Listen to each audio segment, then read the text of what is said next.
Hello friends. हमारी इस video का टॉपिक है 1848 रेवोल्यूशन ऑफ द लिबरल्स। यानी कि इस वीडियो में हम बात करेंगे कि कैसे 1848 में एक और रेवोल्यूशन आया जो कि लिबरल्स लाए। अब लिबरल्स कौन थे? लिबरल्स उन लोगों को कहा जाता है जो कि लिबर्टी में बिलीव करते हैं। जैसे कि आप देख रहे हैं लिबरल्स वर्ड लिबर से बना है जो कि लिबर्टी को सिग्निफाई करता है। लिबर्टी यानी कि लोगों को राइट देना कि वो अपनी सरकार खुद बना सके। तो 1848 में एक रेवोल्यूशन यानी कि बड़ा चेंज या क्रांति लाई गई उन लोगों की तरफ से जो लिबर्टी में बिलीव करते थे।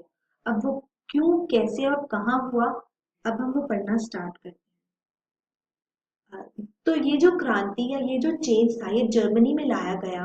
और ये जो चेंज था वो लाने वाले लोग थे members of political associations, middle class professionals, businessmen, prosperous artisans। ये सब लोग जो जर्मनी में रहने वाले पॉलिटिकल एसोसिएशंस के लोग थे, मिडिल क्लास प्रोफेशनल थे, बिजनेसमैन थे या फिर आर्टिस्ट थे, वो लोग साथ आए in the city of Frankfurt, Frankfurt नाम के एक राज्य में। और उन्होंने ये डिसाइड किया कि वो वोट करेंगे an all German national assembly के लिए। यानी कि अलग अलग राज्यों के लोगों ने मिलकर ये डिसाइड किया कि वो जर्मन नेशनल असेंबली बनाएंगे। यानी जर्मनी को रूल करने के लिए एक नेशनल असेंबली यानी कि ऐसे लोगों की एक ग्रुप बनाएंगे जो पूरे जर्मनी को रूल कर सके।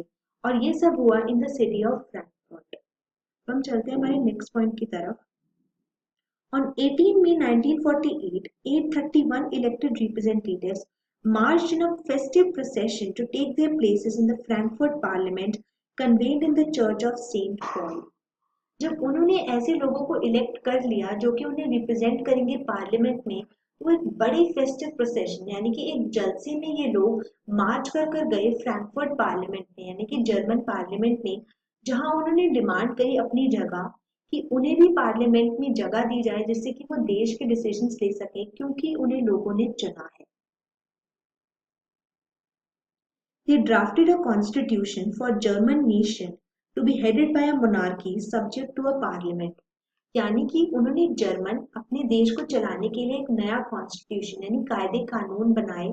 और उन्होंने बोला कि इसे हेड करेगा एक मोनार्की। यानी कि उनकी जो असेंबली है उनका हेड चाहे ही एक राजा होगा लेकिन वो एक पार्लियामेंट होगा। यानी कि वहां वो लोग राज कर सकेंगे जिन्हें लोगों ने चुना है, जैसा कि आज के टाइम में हमारे पार्लियामेंट में होता है। Offered the crown of these terms to Frederick William IV, King of Prussia, but he rejected it and joined other monarchs to oppose the elected assembly।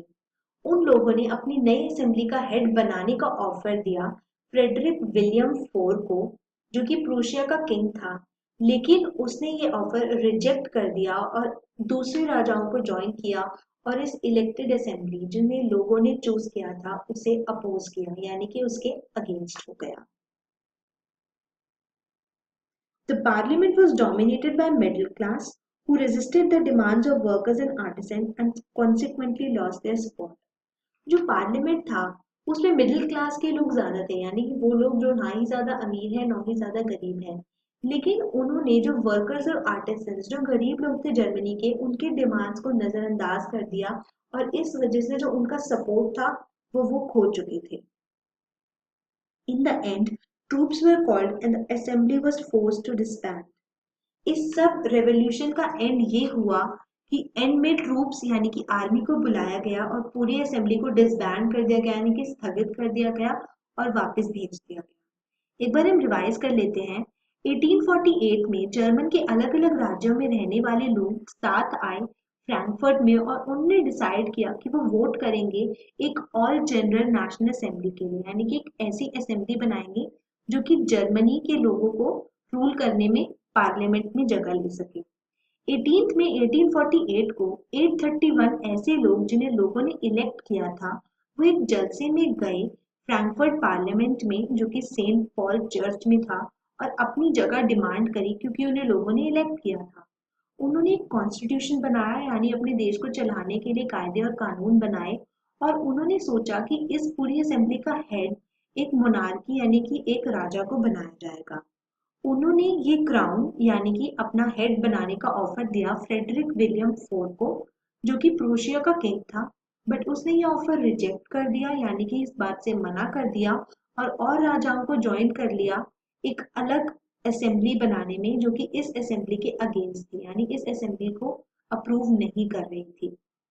जो ये पार्लियामेंट बना था नया, इसमें मिडिल क्लास के लोग ज्यादा थे और इन लोगों ने उस देश के गरीब लोगों की बातें और डिमांड्स नहीं सुना और इस वजह से उनका सपोर्ट जो था वो खो चुके थे और एंड में आर्मी को बुलाया गया और इस पूरी असेंबली को डिसबैंड कर दिया गया, यानी कि हटा दिया गया। जैसा कि आप इस पिक्चर में देख रहे हैं, फ्रेंच रिवॉल्यूशन की तरह जर्मनी के लोगों ने भी रेवोल्यूशन लिया, यानी कि बदलाव लिया। बट उन्होंने ये बदलाव फ्रांस से बहुत ही अलग तरीके से लिया। उन्होंने वोटिंग की, एक जर्मनी की असेंबली बनाई, यानी उन लोगों को सिलेक्ट किया जो कि उनके देश के बारे में बोलेंगे और उन्हें पार्लियामेंट में जाकर जगह देने की कोशिश करी।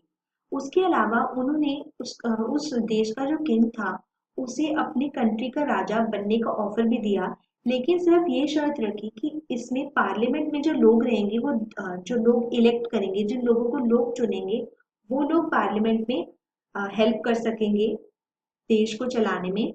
लेकिन इस बात से फ्रेडरिक विलियम फोर्ड जो प्रूशिया का किंग था उसने मना कर दिया और वो इस ऑफर को ठुकरा कर चला गया। बाद में आर्मी को बुलाया गया और इस पूरी जो असेंबली थी इसे डिसबैंड यानी कि स्थगित कर दिया गया और वापस भेज दिया गया। एक बार हम दोबारा से रिवाइज कर लेते हैं। इसे हम रेवोल्यूशन ऑफ जर्मन स्टेट्स भी कह सकते हैं।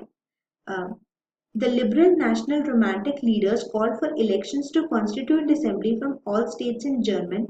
They sought war with Denmark and annexed Schleswig and Holstein. In response, Prussia declared war on Denmark. Frankfurt Parliament then presented constitution for United German Federation, selected Prussian Frederick William IV as the emperor.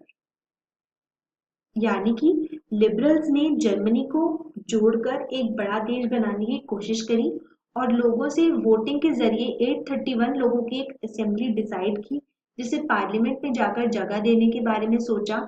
जब उन्होंने इस assembly का head बनाने का offer Frederick William four जो कि Prussia का king था उसे दिया, तो उसने इस ऑफर को ठुकरा दिया और राजाओं के साथ मोनार्की को सपोर्ट करने के लिए चला गया। बाद में इस पूरी असेंबली को डिसबैंड यानी कि स्थगित कर दिया गया। आई होप आपको ये रेवोल्यूशन जो कि जर्मन स्टेट्स में लिया गया समझ आ गया होगा। कोई भी डाउट्स के लिए आप एक्वेशन ऐप का क्विज सेक्शन यूज कर सकते हैं और क्विज सेक्शन में जाके हमारा क्विज भी अटेम्प्ट कर सकते हैं। Thank you.